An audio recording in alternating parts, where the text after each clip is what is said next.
Saudara-saudara sekalian, di dalam Al-Quran Allah Subhanahu wa ta'ala menyatakan, wala taqulu liman yuqtalu fi sabilillahi amwat bal ahya'un walakin la tash'urun. Dalam ayat yang lain, wala tahsabanna alladziina qutilu fi sabilillahi amwata bal ahya'un 'inda rabbihim yurzaqun. Saudara-saudara sekalian, orang mati syahid dilarang oleh Al-Quran untuk kita menyebutkan dia mati. Al-Quran melarang kita umat Islam menyebutkan orang-orang yang mati syahid dengan sebutan mayit. Dia mati begitu saja. Allah nyatakan wala taqulu, jangan Anda berucap, jangan Anda berpendapat, jangan Anda mengeluarkan statement bahwa orang mati syahid itu mati begitu saja. Bal ahya, bahkan hidup. Dalam ayat yang lain Allah kata wala tahsaban, bukan wala taqulu. Ini ada dua ini materi. Kalau wala taqulu, jangan kita berkomentar orang mati syahid mati begitu saja, bal ahya hidup. Anda harus berkomentar begitu. Dalam ayat yang lain wala tahsabanna. Apa itu tahsabanna? Kenapa di ayat Al-Baqarah wala taqulu? Kenapa di Ali Imran wala tahsabanna? Ngomong nggak boleh, bahkan punya pikiran. Wala tahsabanna, jangan punya pikiran. Di otak kita aja berkata orang mati syahid mati. Tidak. Pikiran, apalagi sampai ucapin. Padahal saudara, orang mati syahid ini derajatnya ketiga sesudah derajat Nabi. Orang mati syahid derajatnya di urutan ketiga sesudah Nabi dan Siddiqin. Wa may yuti'illaha wa rasulahu fa ulaika ma'al ladzina an'ama Allahu 'alaihim minan nabiyyin was-siddiqin was-syuhada. Orang mati syahid tidak boleh oleh Al-Quran kita kata mati. Punya pikiran aja tidak boleh. Padahal derajat mati syahid derajat ketiga sesudah wali dan sesudah nabi. Nabi, wali-wali Allah, ulama, baru syuhada. Bagaimana kita dengan para nabi? Bila orang mati syahid aja yang derajatnya rendahan, di bawah ulama, di bawah nabi, tidak boleh. Kita mengatakan, bagaimana pada nabi ini? Para nabi, bagaimana dengan Sayyidul Anbiya wal Mursalin? Tidak boleh kita mengatakan bagi orang soleh, dia intiqal min alam ila alam. Orang mati syahid tidak boleh kata kita mati. Dia pindah alam. Wali-wali Allah begitu. Bagaimana dengan Nabi Yuna Muhammad salawatullah wassalamu alaihi yang dinyatakan oleh Al-Imam Ibrahim Al-Laqani di dalam kitab Jawharatul Tauhid. Beliau menyatakan wa afdalul khalqi 'alal itlaqi Nabi sallallahu alaihi wasallam famin anisyillah.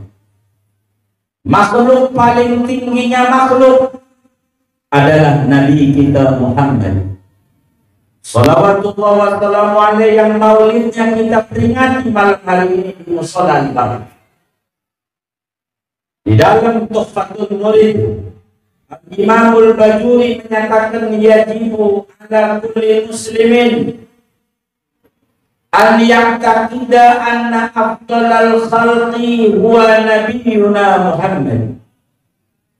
Dalam i'tiqad Ahlussunnah wal Jamaah, seorang muslim harus tertanam di dalam jiwanya, di dalam hati sanubarinya, bahwa makhluk paling tingginya makhluk adalah Nabi kita Muhammad sallallahu alaihi wasallam. Dengan harusnya Allah masih tinggian Nabi Muhammad, dengan surganya Allah masih tinggian Nabi Muhammad, sebab surga makhluk dan makhluk paling tingginya makhluk adalah Nabi kita Muhammad. Bila orang mati syahid tidak boleh kata kita mati. Begitu Al-Quran kata wala takunu liman yuqtalu fi sabilillahi amwat. Jangan Anda kata orang mati syahid mati, bahkan hidup. Bagaimana dengan para nabi? Bagaimana dengan Sayyidul Wujud Nabi Muhammad sallallahu alaihi wasallam? Tak mati. Intiqal min alam ila alam. Itulah Nabi. Oleh karena itu, saudara, di dalam kitab Akhbarul Makkah diceritakan bagaimana seorang Yahudi mau mencari kebohongan Nabi Muhammad, mencari kekurangan Sayyidina Muhammad. Dia dicari kekurangannya, yang muncul kesempurnaan. Dicari kelemahannya, yang muncul kehebatan. Inilah Nabi. Di dalam kitab Akhbarul Makkah ada seorang Yahudi, saudara, mau memuji.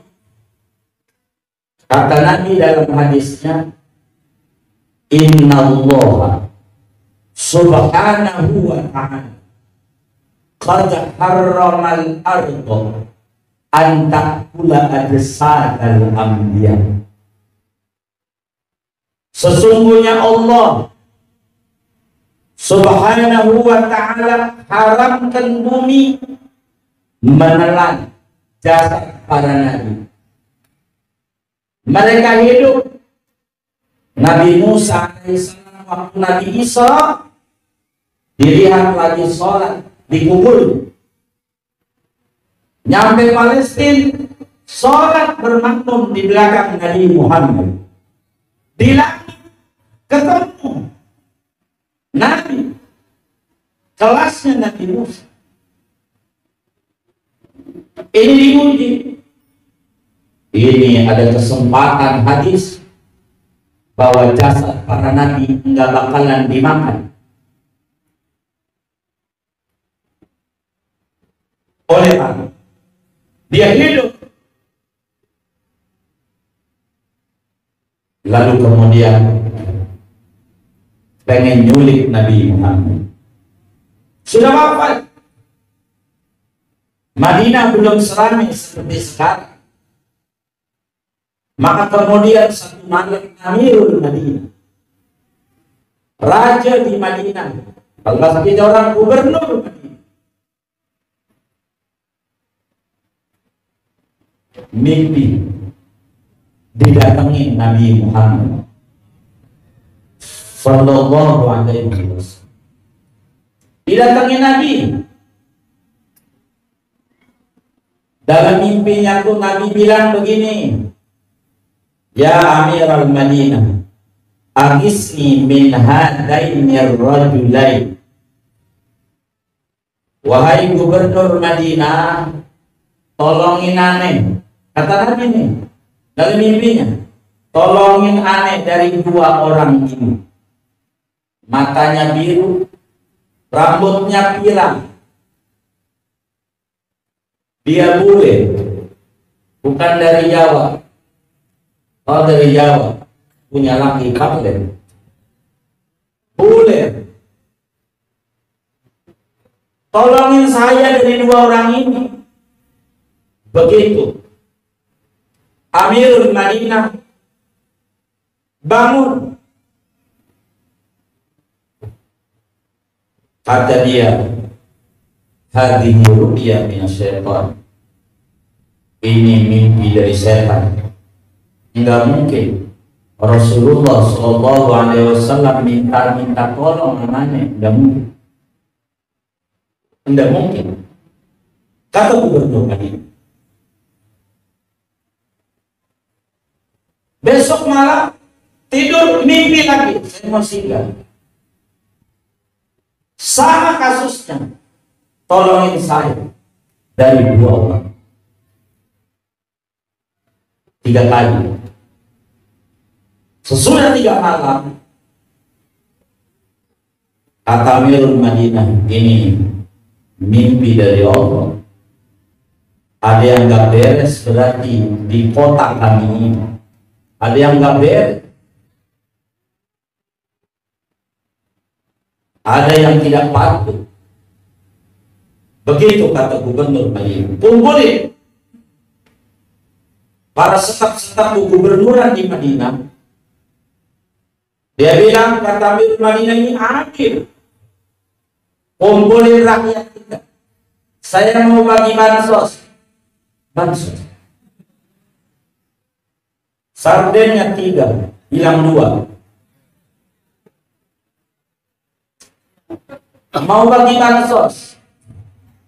Yang bagi langsung Amirul Madinah.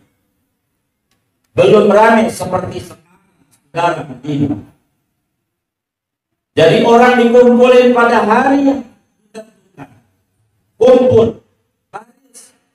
Dia pengen cari orang yang ditunjuk oleh Nabi, 2 orang. Enggak ada cara untuk menemui ini orang, enggak dicari satu-satu. Bagi sembako. Datang 1 bagi sembako. Enggak ada yang tahu maksud Amirul Madinah. Sampai sembako habis. Lebih dari 3.000 kala itu rakyatnya di Madinah. Enggak ada orang yang Nabi unjukin yang disebut tolongin saya dari 2 orang ini, tolong. Sampai habis. Lalu kata Amirul Madinah, saudara, adakah rakyatku yang tidak patuh? Kata para kegubernuran, staf-stafnya, tidak ada. Semua rakyat Madinah pada datang. Tidak ada.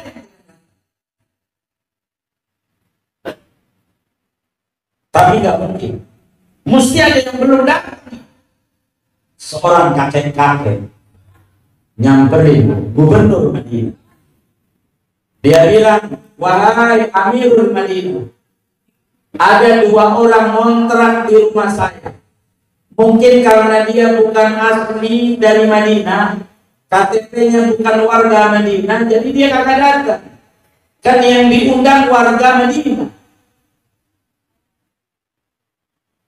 Ada 2. Antarkan kami ke rumah Anda. Diantarin ke gubernur Madinah. Ini orang udah kontrak udah 3 bulan. Enggak tahu pekerjaannya apa. Kalau siang keluar tidur, keluar makan, masuk lagi. Ternyata lagi menggali dari rumahnya terowongan menuju kuburan Nabi Muhammad Sallallahu Alaihi Wasallam. Udah lumayan kurang 2 kilo. Sebab jarak ini 7 kilo yang dia kontrak. Kurang 2 kilo. Masuk tanah membumbu di rumah yang disewa. Orang itu kemudian diciduk persis seperti apa yang Nabi sampaikan. Dua orang dipancung. Akhirnya dua orang. Apa maksudnya? Nabi udah wafatnya aja tahu. Begitulah para nabi. Maka kemudian bila kita baca sholawat di al-barakah, Raddallahu alayya ruh, Allah balikkan ruhnya kepada Sayyidina Muhammad untuk menjawab salam-salam yang dibaca oleh para kaum muslimin di mana saja. Ini Nabi. Maka tugas kita sebagai kaum muslimin, bila kepada para syuhada kita tidak boleh, apalagi kepada para nabi, lebih-lebih kepada Sayyidina Muhammad. Huwa intiqad min alam. Oleh karena itu saudara, tugas kita sebagai umatnya adalah mahabbatul Rasul. Sebab banyak manfaat daripada mahabbatul Rasul. Satu di antaranya, innal hubba idza tamakkana minal qalbi wastawla alaihi saral mustahilu ka'annahu mungkin. Bila cinta kepada Nabi telah terhujam di dalam hati seorang anak manusia muslim, maka yang tidak mungkin seakan-akan mungkin. Sesuatu yang mustahil menjadi mungkin ada bila hubbun Nabi telah terhujam dalam hati seorang anak manusia. Kita ambil contoh. Dulu ada namanya Hasan bin Sabit. Orangnya biasa, katakan, enggak seperti Sayyidina Umar bin Khattab, enggak seperti Imam Ali bin Abi Thalib. Biasa, tapi luar biasa kalau membuat nyanyian, gampang, lidahnya mudah. Orang apa? Dipanggil orang-orang Quraisy, kasih duit miliar. Hasan sini, dipanggil Hasan bin Sabit. Ada apa? Ini duit, DP 500 juta, DP. Lu celah Muhammad. Bagaimana caranya? Celah Muhammad. Celah Muhammad. Begitu kata orang Quraisy. Celah. Kata Hasan bin Sabit, "Da'uni Allah." Lihat Tuhan. Tolong beri saya kesempatan, pengen ketemu dulu sama orang yang namanya Muhammad. Saya mau cari kekurangannya tuh Muhammad. Kata Hasan bin Sabit. Nanti kalau udah ketemu sama si kekurangannya, saya celah tuh Muhammad. Begitu sejarah Islamnya Hasan bin Sabit, sebagaimana ditulis di dalam kitab Hayatus Shalihin oleh Sayyid Abdul Muhyi. Lalu ada kesempatan Hasan bin Sabit lihat Nabi Muhammad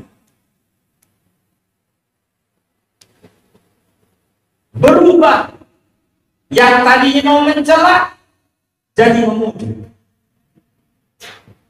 Baru lihat tuang sama Nabi berpapasan, dia langsung berkata, kata Hasan bin Sabit nih, melihat wajah Nabi, dia berkata, ahsana minka lam tara qattu aini ajmala minka kalam talidin nisa khuliqta mubarra'an min kulli aibin ka'annaka qad khuliqta kama tasha'. Sallu ala nabi. Hasan bin Sabit yang Rasulullah sudah baru memandang saya, lihat tadi belum ngobrol, lihat Tuhan, dia langsung berkata, dua bola mataku belum pernah melihat orang yang cakepnya kayak engkau, wahai Nabi Muhammad. Seganteng engkau Nabi Muhammad, belum ada wanita melahirkan orang yang gantengnya wahai Nabi. Khuliqta mubarra'an min kulli aibin. Kau ini terlahir kagak ada kekurangan. Tidak ada kekurangan. Dari ujung rambut sampai ujung kaki semua sempurna. Ka'annaka qad khuliqta kama tasha'. Kayak engkau ini Nabi Muhammad terlahir dan terpesan.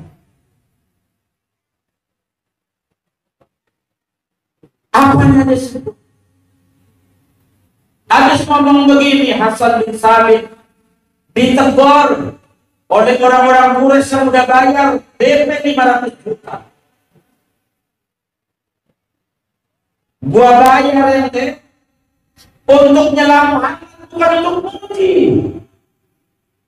Gua kasih duit untuk nyelamat. Apa kata Hasan bin Sabit? Ini duitnya, ambil. Ambil. Saya nggak butuh. Kulihat cahayanya begitu berkilau pada diri Sayyidina Muhammad. Ya Rasulullah, dengarkan, asyhadu an la ilaha illallah wa asyhadu annaka rasulullah.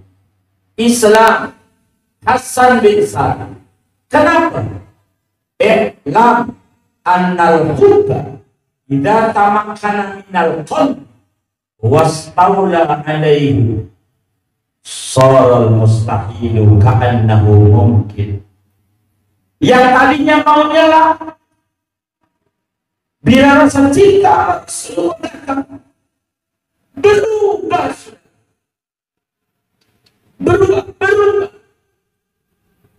sehingga ulama mengatakan hubbun nabi afdal min jami'i ta'at li'anna hubban nabiyyi jundun min junudillah wa ma ya'lamu junuda rabbika illahu. Cinta kepada Nabi ibadah paling tingginya ibadah, sampai taat kepada Nabi, mohon maaf, bisa tidak dipatuhi dengan alasan cinta, lebih tinggi cinta dari kepatuhan. Al-mahabbah afdalu minat ta'at.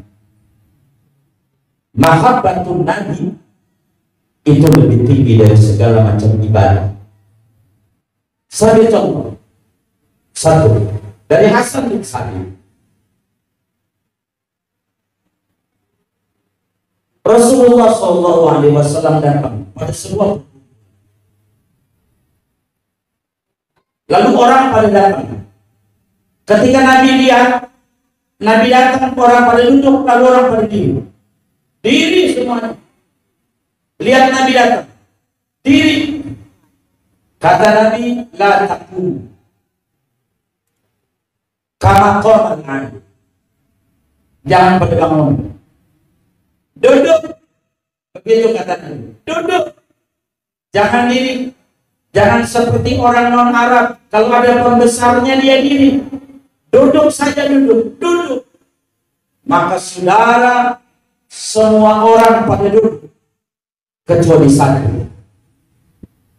Yang gak nurut disuruh duduk oleh Nabi.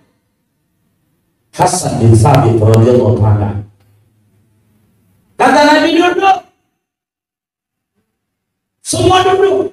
Hasan dan mau dia diri, sampai dicela oleh kawan-kawannya para sahabat. Hasan tak dengar kau omongan Rasulullah, suruh duduk. Dengar? Kenapa nggak duduk? Saya di sini. Begitu kata Hasan. Karena beliau seorang penyanyi, beliau mengucapkan dan bersenandung dalam gubahan, qiyami lil azizi alayya fardhu wa tarkul qiyami ma huwa mustaqim.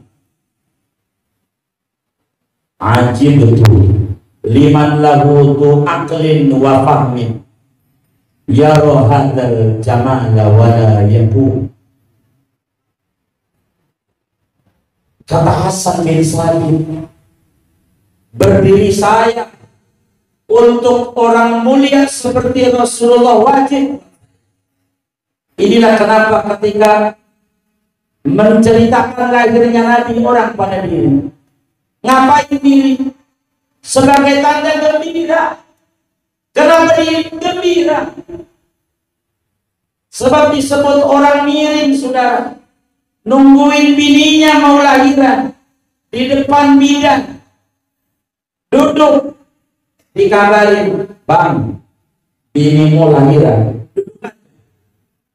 Ini orang apa yang namanya?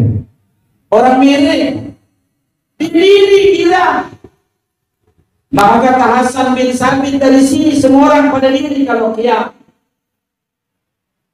Qiyami lil azizi alayya fardhu. Buat saya diri wajib, ada Rasul. Kan Rasulullah nyuruh duduk, ya, buat saya mesti diri.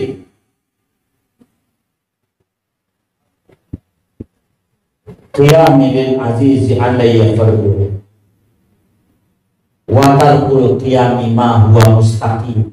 Kalau enggak diri, dia belum mengerti keistiqomahan mahabbah Rasul. Saya heran sama orang punya akal, punya pemahaman. Kata Hasan bin Thabit, melihat orang semulia Rasulullah agak mau diri. Nabi-nya nyengir. Dia ngomong begitu, Nabi gak marah. Menunjukkan innal mahabbata afdalu minal ta'an. Cinta kepada Rasulullah itu, Nabi larang diri. Enggak, karena dua, Abu Bakar Siddiq radhiyallahu ta'ala ngimamin Nabi sakit menjelang wafatnya Rasulullah.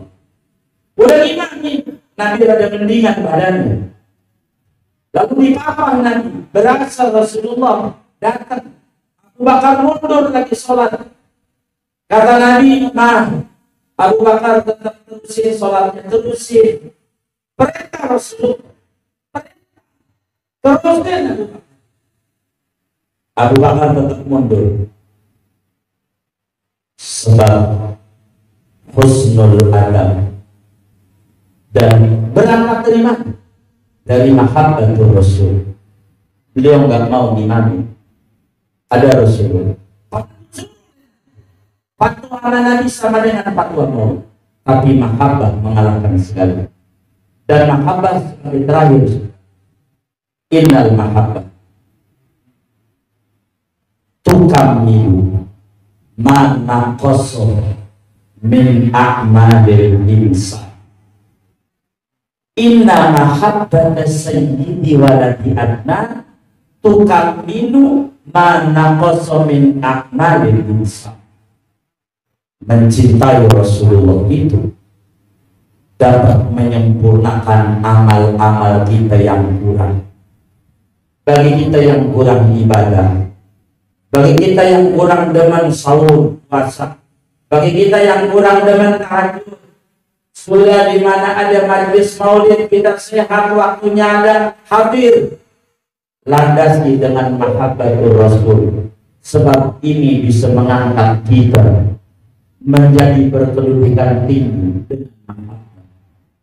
Dari mana dalil? Di dalam Sahih Bukhari, Imam Bukhari meriwayatkan hadis. Ketika ditanya Rasulullah oleh seorang anak, mata sah. Dia jawab. Ketika ditanya, "Man anta?" Dia menjawab, "Ma'adatu lahu bi kasratis shalah wala bi kasratis siyam walakinni uhibbullaha wa rasulahu." Oleh karena itu saudara, kita enggak bedanya seperti rambutan busuk yang dijual enggak laku. Rambutan busuk di bagian orang enggak busuk, tapi bila berkumpul di peti bersama rambutan bagus, maka yang busuk ini punya nilai seperti nilainya yang bagus. Harganya sama seperti harga yang bagus. Kenapa? Mahabbah turisul ma'iyyah. Kecintaan itu mendatangkan kebersamaan. Rambutan busuk kumpul dengan rambutan bagus, harganya sama dengan yang bagus. Betul kan? Sudah paham? Baik, assalamualaikum warahmatullahi wabarakatuh.